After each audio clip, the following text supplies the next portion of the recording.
what is the purpose of core company values and how do you go about choosing them? So I think this will mean different things to different companies, and why they do it might differ as well. But speaking for our company specifically, we have three core company values, and the purpose behind them was to give people a framework and an ethos behind how and why to solve problems, how they should go about doing those things, and to empower them to say, as long as you keep these at the center of what we do, the decision you make is likely going to be the right one, to give people the autonomy to make those decisions. The second one being, how do you go about finding those? We spent a long time workshopping, writing down essentially all of the descriptive words that we look for in a person and summarizing or condensing those into three categories, by which, if we could only hire off of these qualities, if someone possessed these qualities, would they be the right fit for the team? And so what we filtered down to is positively hardworking, so that we know the outcome of what we're aiming for is inevitable. We're trading money for an outcome, not for time. It's a matter of when, not if, and to do it with a smile. That's the positive bit. Even when you're being beat down, is just to grin in the face of uncertainty and keep growing, because you know you're going to get there. The second one is efficiency.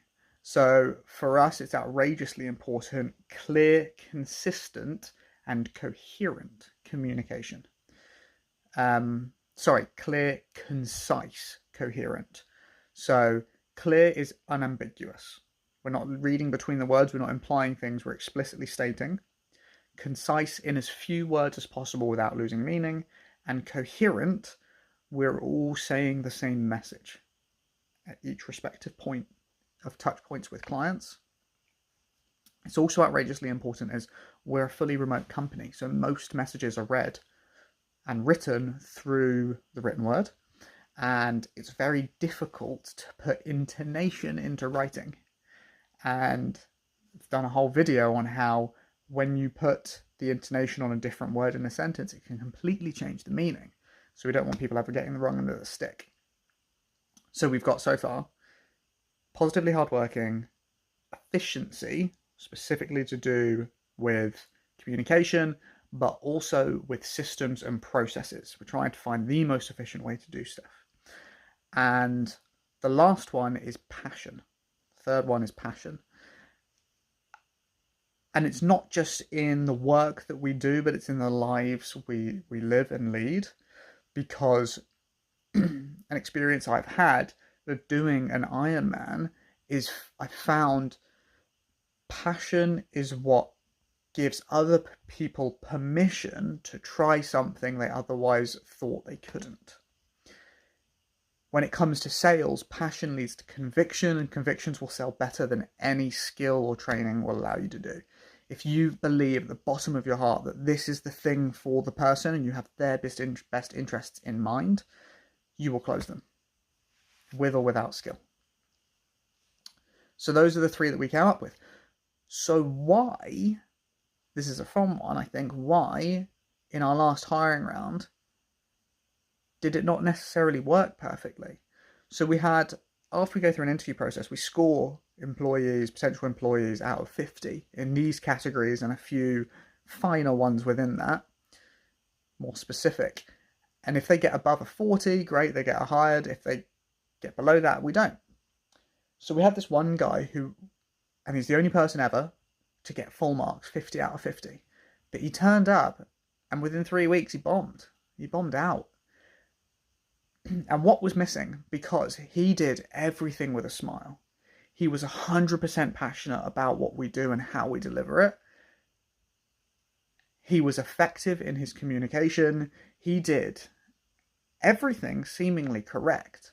The biggest issue that he had is a lack of intelligence, I believe. And I can't find a better words to describe it other than his rate of learning wasn't quick enough for him to find enjoyment.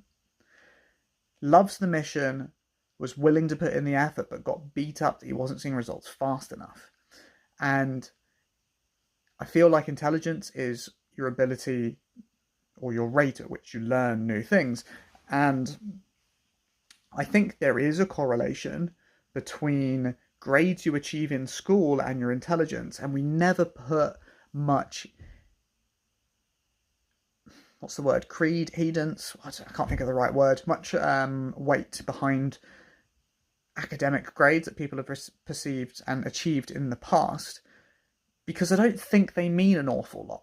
That being said, I still achieved pretty much straight A's and straight A stars in A-levels. So, like, although I don't agree with it, the correlation still stands there for me and for my partner and for the people that I look up to around the world. So I think there is a correlation there. I'm not saying it's perfect, but I'm saying if you are an intelligent person and you've never been able to show academic prowess, that shows one of two qualities. Either you're not the type of person that's willing to pull the finger out anyway,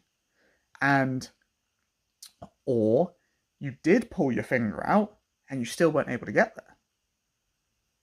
Which clearly shows that you weren't intelligent enough, because even with the extra effort, you still couldn't get there. And intelligent people generally get high grades without trying very hard, or without putting in lots of effort, because the rate at which they learn is much higher, so they have to do less work to get there. So this is an interesting way for me to look back on this and say our 3 core values are really good for getting the right people around us in terms of creating culture, effort, and wanting to do the right thing. But I think I overlooked the element of skill that is required through a high level of intelligence. And I think grades are a good indication of your intelligence. Not always, not in every case, but I think they correlate well. And when you're dealing with large numbers, as a game of life does, correlations will lead to better results if you follow them. Like, if you bet, like, the house always wins, right? They only win 51% of the time, but if you put in billions, you're making a lot of money. So yeah, there you go. That's the whole takeaway of why do companies have core values and why do we have them? How do you go about choosing the core values? And well, that's how we've done it. And then also, what was missing? What is missing from ours to be the template enough to hire someone? I think we've just covered it there. So that was a fun one today. Have a good one. All the best. Peace.